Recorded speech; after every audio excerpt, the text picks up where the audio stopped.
Affiliate commission কিন্তু এখন 40%। আপনি চাইলে এখন 40% অ্যাফিলিয়েট কমিশন নিতে পারেন।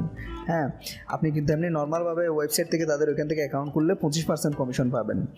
আমি একটি অফারের লিঙ্ক দিয়ে দেবো বাংলাদেশের, আপনি চাইলে ওইখান থেকে অ্যাকাউন্ট খুলে 40% কমিশন নিতে পারেন। তো যে ভিডিওটি দেখতেছেন আপনি, ভিডিওর নিচে এখানে কমেন্টে এই জায়গায় ক্লিক করুন। এখানে ক্লিক করার পর এখানে একটি লিঙ্ক দেখতে পারবেন। হ্যাঁ, এই যে প্রথম লিঙ্কে দেওয়া আছে এখানে 30% দেখাচ্ছে, এটা যদি এখন 40% কমিশন।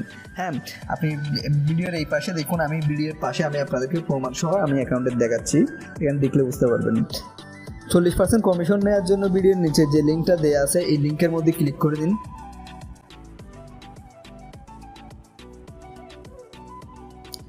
লিঙ্কটার মধ্যে ক্লিক করার পরে আপনাকে এরকম একটি ইন্টারফেসে নিয়ে আসবে। তো এখানে প্রথমে আপনি আপনার একটা ইউজার নেম চুজ করবেন। তো ইউজার নেমটা অবশ্যই লাগবে, বারবার লাগবে, এটা আপনার অ্যাকাউন্টে যতবার লগ ইন করবেন ততবার লাগবে, সেই জন্য অবশ্যই পছন্দের একটা ইউজার নেম দেন। তো আমি এখানে একটি ইউজার নেম দিয়ে দিলাম। এবার